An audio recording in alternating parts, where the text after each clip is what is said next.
नमस्कार, पुरंदर न्यूज चॅनलतर्फे आपलं सर्वांचं स्वागत आहे। नमस्कार, आपल्या सगळ्यांचं या ठिकाणी पत्रकार परिषदेला खूप मनापासून स्वागत आहे। आपल्या सगळ्यांनाच कल्पना आहे की 24 तारखेला परवा दिवशी त्या ठिकाणी पुरंदर तालुक्याची 2023-24ची आमसभा त्या ठिकाणी अतिशय खेळीमेळीच्या वातावरणात अनेक ठराव करून, त्याचप्रमाणे लोकभिमुख विकासाचे प्रश्न, सर्वसामान्यांचे प्रश्न घेऊन त्या ठिकाणी ती आमसभा पार पडली। ही आमसभा पार पडत असताना अनेक ठराव त्या ठिकाणी झाले आणि विशेष म्हणजे आमसभा झाल्यानंतर चांगल्या प्रकारची पर्जन्यवृष्टी संपूर्ण पुरंदर तालुक्यामध्ये आणि जिल्ह्यामध्ये पण त्या ठिकाणी झाली। पुरंदरचं खरं म्हणजे अमृतवाहिनी असलेले कारा नदी दुथडी भरून वाहायला लागली आहे। त्याचबरोबर आपण जर बघितलं तर आज पुरंदरच्या गाराडे असेल, त्याचप्रमाणे वीरनाला, माहूर, पिलनवाडी 100% त्या ठिकाणी जे छोटे बंधारे आणि धरणं आहेत ती 100% त्या ठिकाणी भरली आहेत। गोरवडी, पिंगोरी असेल, त्याचप्रमाणे नादरे असेल, यांची पर्सेंटेज चांगल्या प्रकारचं आहे आणि अपेक्षा ही लवकरच 100% त्या ठिकाणी होते। बाडघर, नीरा, वीरला जी जोडणारे आहेत गुंजवणी आणि नीरा देवघर, याच्यातून वीरला सुद्धा त्या ठिकाणी चांगल्यापैकी म्हणजे 70-75% जास्त त्या धरणांचं पर्सेंटेज त्या ठिकाणी आहे। त्यामुळे खरं म्हणजे हा योगायोग आहे किंवा काय आहे, परंतु यावर्षी मला निश्चितपणे सांगायचं शेतकरी बांधवांच्यासाठी आणि आपल्या सगळ्यांच्यासाठी मागचं वर्ष खूप कठीण गेलं आहे, परंतु यावर्षी चांगली समृद्धी, चांगलं म्हणजे चांगल्या प्रकारचं वातावरण त्या ठिकाणी असणारे, काही प्रमाणामध्ये नुकसान हे नदीकाठच्या भागांमध्ये त्या ठिकाणी झालं आहे, त्याची आम्ही त्या ठिकाणी मीमांसा करून त्याचंही अतिवृष्टी असेल किंवा पाण्याच्या प्रवाहामुळे झालेलं नुकसान असेल त्याची माहिती सगळी घ्यायला संबंधित तहसीलदार महोदयांना आणि BDO महोदयांना त्या ठिकाणी सांगितलं आहे। विशेष आजच्या पत्रकार परिषदेचं कारण असं आहे की आपल्या सगळ्यांना कल्पना आहे, पुरंदर तालुक्याच्या आमसभेची नोटीस ही 15/7ला त्या ठिकाणी संपूर्ण जनतेला, सर्व अधिकाऱ्यांना आणि सर्व खात्यांना त्या ठिकाणी देण्यात आली होती। ही नोटीस दिल्यानंतर त्या ठिकाणी आदरणीय मुख्यमंत्री महोदयांनी 24 तारखेलाच एक मीटिंग पुरंदर तालुक्याच्या आणि हवेली तालुक्याच्या म्हणजे पुरंदर विधानसभेच्या विविध विकास कामांच्यासाठी त्या ठिकाणी बोलवली।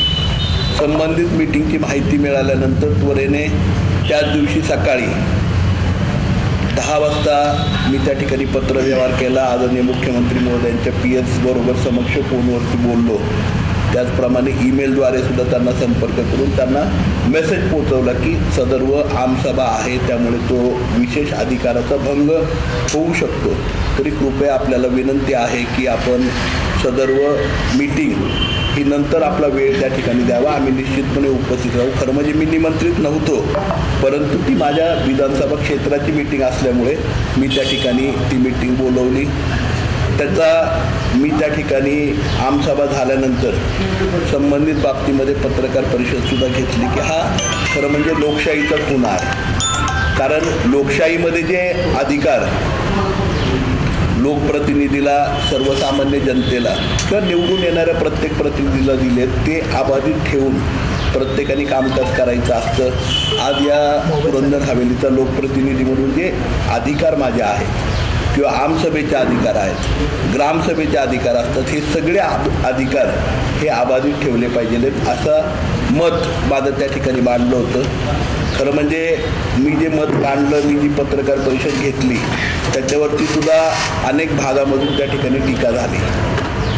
खरं म्हणजे दुर्दैव असं आहे की त्याच्यामध्ये घेतलेले प्रश्नही बघितले तरी ते अतिशय हास्यास्पद किंवा खऱ्या अर्थाने जे प्रश्न तुम्हीच प्रलंबित ठेवलेत त्याच्यासाठी मीटिंग घेतली असो, परंतु ते मीटिंग घेणं हे खरं म्हणजे माझ्या विशेष अधिकाराचा भंग होतो आणि तो अवमान असतो। त्यामुळे परवाच रात्री मी त्वरेने मुंबईला त्या ठिकाणी पोहोचलो। विधिमंडळातले जे सचिव आहेत त्यांच्याशी बोललो, विधिमंडळातल्या काही अधिकाऱ्यांच्या बरोबर बोलून माझ्या विशेष अधिकाराच्या संदर्भामध्ये आणि अवमानाच्या संदर्भामध्ये सगळी कायदेशीर माहिती त्या ठिकाणी घेऊन काल संध्याकाळी 6 वाजता विधिमंडळाचे जे अध्यक्ष आहेत आदरणीय नार्वेकर साहेब अध्यक्ष महोदयांना मी त्या ठिकाणी भेटून मुख्यमंत्री महोदयांच्या विरोधात महाराष्ट्र विधानसभा नियम 274 अन्वये महाराष्ट्राचे मुख्यमंत्री महाराष्ट्र राज्य यांच्या विरुद्ध विशेष अधिकार भंग व अवमानाची सूचना त्या ठिकाणी मी आदरणीय अध्यक्ष महोदयांना जे विधानसभेचे अध्यक्ष आहेत त्या अध्यक्ष महोदयांना त्या ठिकाणी दिलेले आहे आणि माझ्या विशेष अधिकाराचं संरक्षण करणं हे अध्यक्ष महोदयांची जबाबदारी असं मी त्या ठिकाणी सांगितलं आहे. मला निश्चितपणे खात्री आहे अध्यक्ष महोदय लोकशाहीचा पायदंड त्या ठिकाणी पाळून सदर्व नोटीस त्या ठिकाणी काढतील आणि विशेष अधिकार भंग समितीच्या पुढे याच्याबाबतची सुनावणी होईल. तर आपले काही प्रश्न असतील तर आपण विचारावे. ज्या दिवशी आमसभा होती त्या दिवशी मुंबईला मिटिंग घेतली तुम्हाला डावलण्यासाठी सगळं केलं असा तुमचा आरोप आहे. हे बघा अनेक मिटिंग झाल्यात आम्हाला डावलण्यासाठी, परंतु विशेषतः मिटिंग कशासाठी घेतली जाते. आपण जर त्या मिटिंगचे विषय वाचलेत तर त्या मिटिंगमध्ये पहिला विषय होता तो म्हणजे फुरसुंगी उरळी देवाची नगरपालिकेच्या स्थापनेची अंतिम कारवाई करणं. गेले 2 वर्ष हे तात्काळ ठेवलंय, का ठेवलंय हे कोणालाच माहीत नाही. दुसरा विषय त्याच्यामध्येच विषय होता 12/10/2023 रोजी मुख्यमंत्री महोदयांनी मनपातील समाविष्ट गावातील मालमत्ता कराबाबत दिलेले निर्देश अंमलबजावणी करणं. अनेक निर्देश दिले, अंमलबजावणी कुठंच नाही. मनपात समाविष्ट गावातील पाणी पुरवठा, ड्रेनेज, अन्न पायाभूत सुविधा देणं. आज फुरसुंगी, भेकराई आणि उरळी ही गावं जी आहेत ती मी विधिमंडळामध्ये भाषण करून आपण ऐकलं असेल. माझं जे हिवाळी अधिवेशन होतं नागपूरला त्याच्यामध्ये मी स्पष्टपणे आदरणीय मुख्यमंत्री महोदयाला संपूर्ण सभागृहाला त्या ठिकाणी सांगितलं होतं की ही गावं आणि आमच्या दोन्ही जेजुरीची गावं ही चंद्रावरती असल्यासारखी आहेत, कारण इथे स्थानिक स्वराज्य संस्थाच नाही आहे. आणि जोपर्यंत स्थानिक स्वराज्य संस्था नाही कुठलीच संस्था म्हणजे आज कॉर्पोरेशनसुद्धा काही प्रमाणामध्ये कचरा डेपो असल्यामुळे तिथे काम करते, परंतु कुठलाही निधी आज आम्हाला आमदार निधीसुद्धा त्या ठिकाणी टाकता येत नाही, खासदार महोदयांचा निधीसुद्धा टाकता येत नाही, केवळ नगरविकास खात्याचा निधी टाकता येतो. दुसरं म्हणजे कराच्या बाबतीमध्ये गेली 4.5 वर्ष मी त्या ठिकाणी ओरडतोय. 4.5 वर्षामध्ये आदरणीय मुख्यमंत्री महोदयांना किंवा सरकारला मुंबईमध्ये, नवी मुंबईमध्ये आणि ठाण्यामध्ये 500 स्क्वेअर फूटपेक्षा कमी असणाऱ्या घरांना टॅक्स माफ केला आहे. मुंबईमध्ये, ठाण्यामध्ये आणि नवी मुंबईमध्ये शास्तीकर माफ केला आहे, परंतु यांना पुणे महानगरपालिकेच्या गावांमध्ये सासवड नगरपालिका असेल, जेजुरी नगरपालिका असेल किंवा कुठल्याही नगरपालिका क्षेत्रामध्ये शास्तीकर माफ करता आला नाही. 500 स्क्वेअर फूटपेक्षा कमी घरांचा कर माफ करता आला नाही. का? हा सगळ्यात मोठं उदाहरण आहे, कारण की मुंबईमध्ये, ठाण्यामध्ये आणि नवी मुंबईमध्ये काही गरीब लोक आहेत आणि इकडे काही अतिश्रीमंत लोक आहेत की ज्यांना टॅक्स किती दिला तरी चालतो. आवाढव्य टॅक्स म्हणजे मुंबईपेक्षा, ठाण्यापेक्षा, नवी मुंबईपेक्षा जास्त टॅक्स हा पुणे महानगरपालिकेच्या क्षेत्रामध्ये आणि नगरपालिकेच्याही काही क्षेत्रांमध्ये, आणि हा सातत्याने मी गेली 10 वर्ष करतोय. हा विषय ते घेऊन गेलेत आणि ह्या विषयावरती मीटिंग लावली आहे. आज त्या कुठल्याही विषयाला काही संदर्भहीन राहिलेलं आहे. निर्णय घ्यायच्या वेळेस कधीच घेतले गेले नाहीत. आज केवळ फार्स करण्यासाठी ही मीटिंग त्या ठिकाणी लावली. पाणी पुरवठा आणि स्वच्छतेच्या बाबतीमध्ये फुरसुंगी उरळी गावातील विविध लोकवस्त्या इमारतीला पाणी पुरवठा योजनेत समावेश करून वाढीव निधी मंजूर करावा. वाढीव निधी मंजूर करणं आणि सुप्रमा करणं आणि भ्रष्टाचार वाढवणं एवढं त्यांना जमतंय का? 2014 पासून सातत्याने ही योजना आहे ना, सुप्रमा करून आहे ना, त्या कॉन्ट्रॅक्टरने किती वेळा वाढवली, अजूनपर्यंत लोकांना पाणी आलं नाही. आज भेकराईच्या काही परिसरामध्ये, फुरसुंगीच्या काही परिसरामध्ये पाणी आलं आहे, परंतु त्या योजनेमध्ये आजही जवळपास 40 ते 50 लाख लिटर पाणी शिल्लक आहे. केवळ तिथे स्थानिक स्वराज्य संस्था म्हणजे नगरपालिका किंवा महानगरपालिका अस्तित्वात नसल्यामुळे लोकांना नव्याने कनेक्शन देता येत नाही आहेत. हे दुर्दैव आहे. MGP कनेक्शन देऊ शकत नाही, त्यामुळे त्या लोकांना पाणी मिळत नाही. आणि इथे हे महोदय काय म्हणतात, पाणी पुरवठा आणि स्वच्छतेसाठी त्या ठिकाणी ती मीटिंग बोलवली. उद्योग विभागामध्ये पुरंदर तालुक्यातील दिवे, चांबळी, कोडी त्या गावांमध्ये गायरानामध्ये IT पार्क उभारणी करणे. आता हा तर पुरंदरच्या लोकांच्यासाठी मी काही बोलणार नाही, परंतु हा एक विषय त्या मीटिंगमध्ये घेतला गेला आहे. जलसंपदा विभागामध्ये गुंजवणी प्रकल्प जलवाहिनी कामकाजाला गती देणे. गुंजवणी प्रकल्प तत्वता मान्य करण्यात आलेली वांगणी, वारजे, शिवगंगा खोऱ्यातील योजनांचा समावेश सुधारित प्रशासकीय मान्यता देणे, म्हणजे परत सुप्रमा आली. वारंवार बंद पडणाऱ्या पुरंदर उपसा योजनेच्या देखभाल आणि दुरुस्तीचा विषय घेतलेला आहे त्यामध्ये.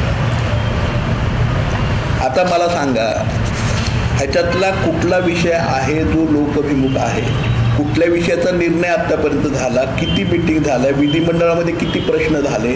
किती वेळा लोकप्रतिनिधी म्हणून ह्या सगळ्या विषयांवरती सातत्याने मीटिंगच्या बाबतीमध्ये अनेक वेळा पत्रव्यवहार मी त्या ठिकाणी केला.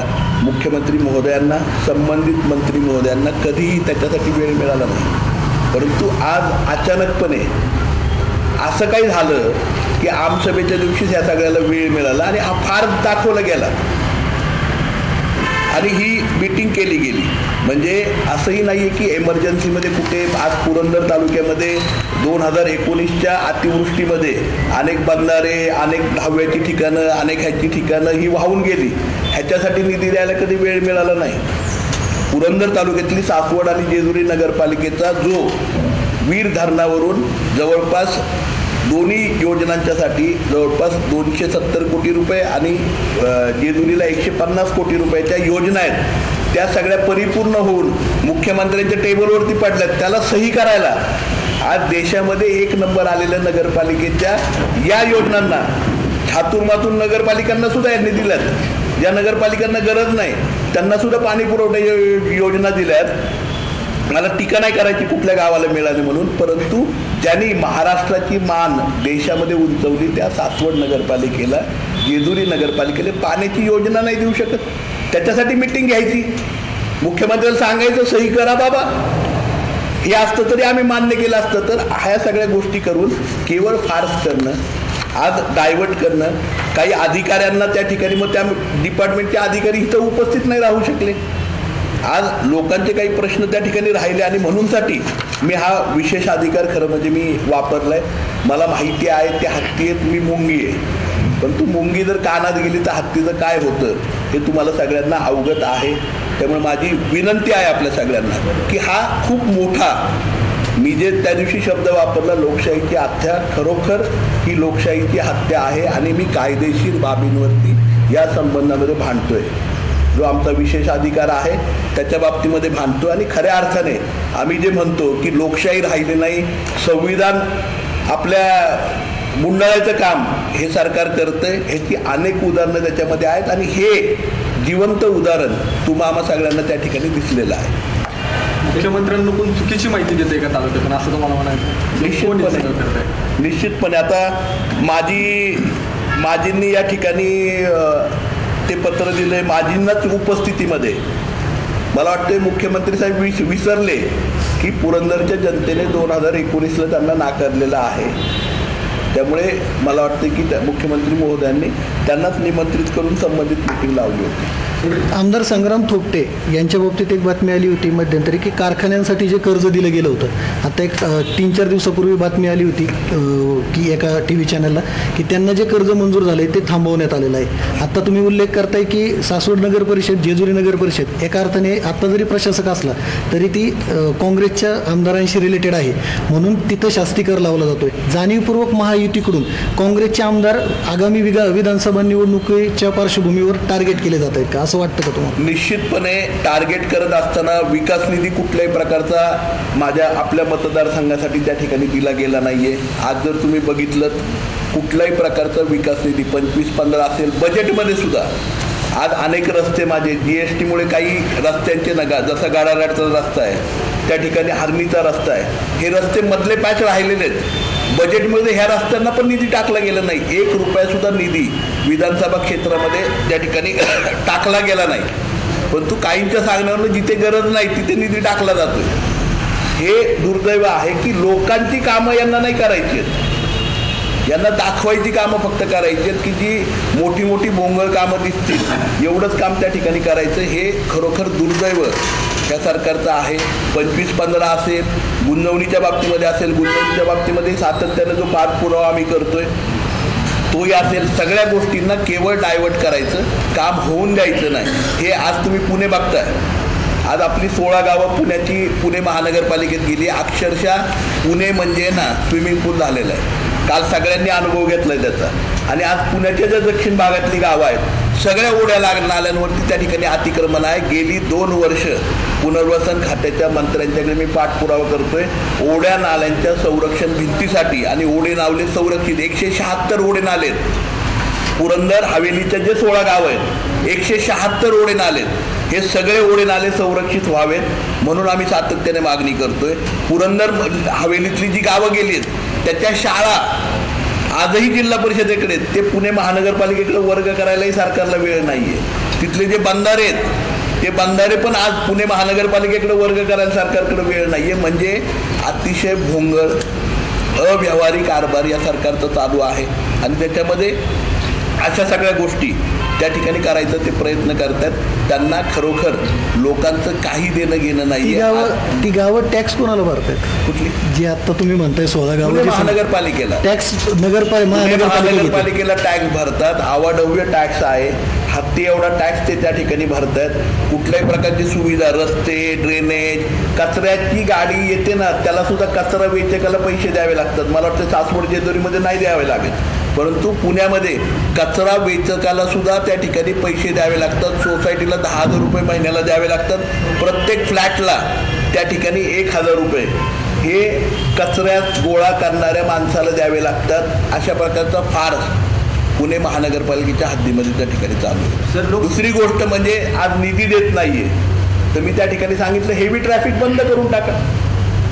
आज आमच्याकडे भेकराईपासून आज मी आदरणीय कमिशनर साहेबांना त्या ठिकाणी भेटणार आहे, ट्रॅफिक कंट्रोलरला भेटणार आहे की भेकराईपासून कात्रजपर्यंतचा जो रस्ता आहे तो अरुंद आहे.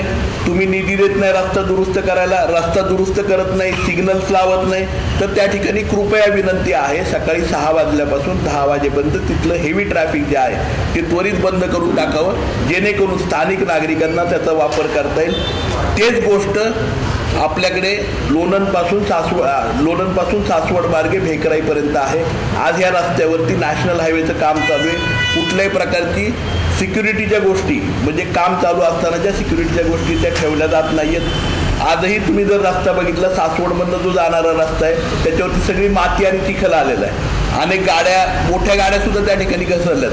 तिथंही निधी दिला जात नाही आहे, तिथंही काम व्यवस्थित केलं जात नाही. तर हे बंद करा. आम्ही स्थानिक लोक जगू पण बाहेरच्या लोकांना मग वापरून देणार नाही. बाहेरच्या येणारे ट्रॅफिक सगळं बंद करावं ही आम्ही विनंती करणार आहे. आणि जर विनंती नाही ऐकली तर लोकप्रतिनिधी म्हणून सगळ्यात अगोदर हा मोर्चा घेऊन आहे ना भेकराईला असेल किंवा सासवडला असेल हा हायवे आम्ही पूर्णपणे लोकांच्यासाठी बंद करून टाकणार आहे. हा हायवे केवळ पुरंदर हवेलीची जनता त्या ठिकाणी वापरेल.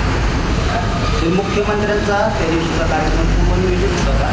जी मीटिंग केली मुख्यमंत्र्यांचा जो कार्यक्रम आहे तो त्या दिवशी सकाळी आम्हाला त्या ठिकाणी समजला. मुख्यमंत्र्यांचं दर दिवशी मुख्यमंत्र्यांच्या सचिवालयातनं एक कार्यक्रम पत्रिका येते. त्या कार्यक्रम पत्रिकेवरती त्या दिवशीची कार्यक्रम पत्रिका आली. त्याच्यामध्ये स्पष्टपणे उल्लेख होता की पुणे पुरंदर हवेलीतील विविध प्रश्नांबाबत बैठक संदर्भ विजय शिवतरे माजी राज्यमंत्री शिवसेना दुपारी 1:30 वाजता. हे कळाल्यानंतर त्वरेने 10 वाजता मी संपर्क करून सदर मीटिंग पुढे ढकलण्याच्या बाबतीमध्ये त्या ठिकाणी सूचना केली होती. तोपर्यंत तुम्हाला निमंत्रण नव्हतं? मला आजही निमंत्रण नव्हतं. त्या मीटिंगचं निमंत्रण नव्हतं हा विषय नाही आहे. आज सगळ्यात महत्त्वाची गोष्ट ही आहे की आमसभा चालू असताना तुम्ही कुठल्याही प्रकारची मीटिंग घेऊ शकत नाही. हा आमसभेचा या विधानसभा क्षेत्रातल्या विधानसभेच्या सदस्याचा, लोकप्रतिनिधीचा आणि पुरंदर हवेलीच्या जनतेचा अपमान आहे. विधानसभा सभापतींकडे जे तुम्ही अधिकार अध्यक्षांच्याकडे तर त्यांनी किती दिवसात त्याच्यावर कारवाई केली माहिती? आता त्याच्यामध्ये प्रोसिजर आहे, काल मी ते सबमिट केलेलं आहे. त्याची सूचना ती प्रोसेस होईल. मी विधानसभेच्या अध्यक्षांच्या बरोबर विधानसभेच्या सचिवांच्याकडे सुद्धा सर्व पत्र त्या ठिकाणी सबमिट केलेलं आहे. ते त्याबाबतची नोटीस काढतील. तिची समिती आहे, समिती त्याच्याबाबत विचारणा करेल. मलाही विचारणा केली जाईल, संबंधित नोटीस काढली तर त्यांनाही विचारणा केली जाईल आणि त्याच्यानंतर त्याच्याबाबतचं अहवाल त्या ठिकाणी ठेवला जाईल. सर, एक महत्त्वाचं म्हणजे की तुम्ही म्हणताय आता की मीटिंग घेतली, बैठकही झाली, मान्य आहे. एकीकडे आमसभा चालू होती, एकीकडे बैठक चालू होती. मुद्दा हा आता आहे की जी बैठक घेतली गेली त्याच्यामध्ये ज्या काही तुम्ही म्हणताय त्या समस्या मांडल्या गेल्या, तर त्या बैठकीमधून त्या समस्यांवरती एकदम ठोस निर्णय की आता त्या समस्येचं सोल्युशन निघालं, अशा त्या सर्व समस्यांचं सोल्युशन निघालं का, की केवळ फक्त आश्वासन आणि चर्चा झाली? माझ्या माहितीप्रमाणे त्या मीटिंगचा कुठल्याही प्रकारचा अर्थ किंवा कुठल्याही प्रकारचं डिसिजन हे अद्यापर्यंत मला मिळालेलं नाही आहे. मीटिंग झाली, मीटिंगचे मिनिट्ससुद्धा अजून तयार होत आहेत. मीटिंग झाली एवढंच त्या ठिकाणी कळालं आहे आणि मला वाटतं अशा अनेक मीटिंग त्या ठिकाणी झाल्यात, परंतु त्याचा कुठलाही निर्णय आत्तापर्यंत मिळालेला नाही. आमसभेमध्ये तुम्ही म्हणला होता प्राथमिक आरोग्य केंद्रांना सील करा, तर जाणून बुजून कर्मचारी दिले जात नाहीयेत का?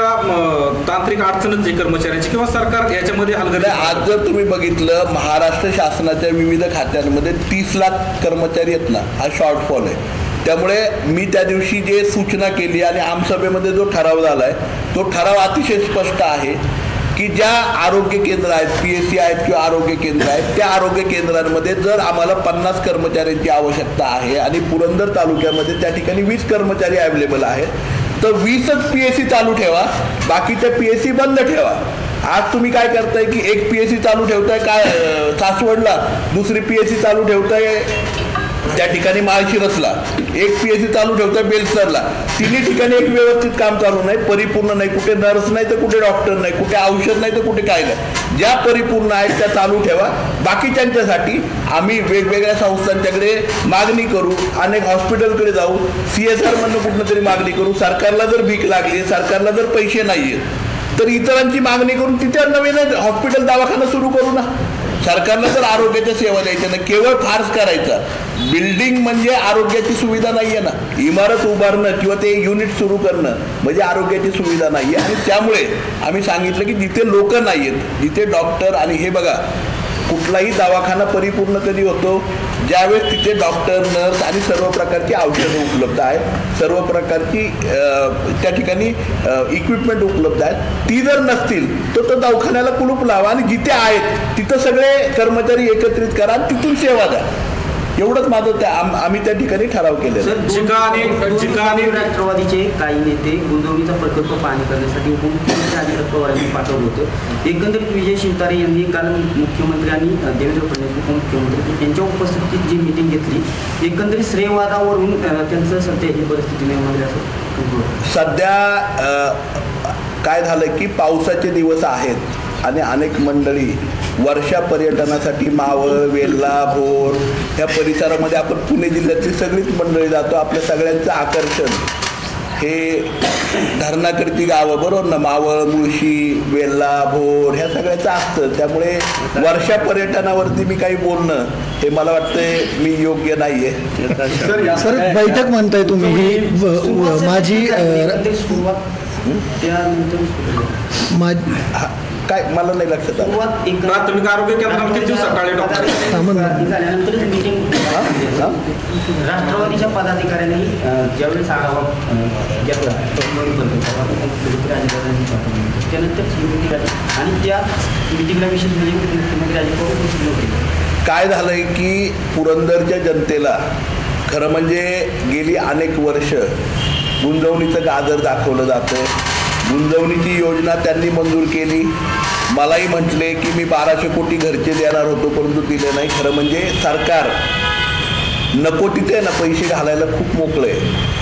जिथे आवश्यकता नाही आहे तिथं प्रचंड प्रमाणामध्ये सरकारने पैसे त्या ठिकाणी घालवायचं काम केलं आहे. आज जायकासारखे प्रकल्प जर बघितलेत, नदी सुधारणा आणि नदीच्या सौंदर्यासाठी आपण पैसे खर्च करतो आणि का नाही मग पाण्यासाठी खर्च करत ना.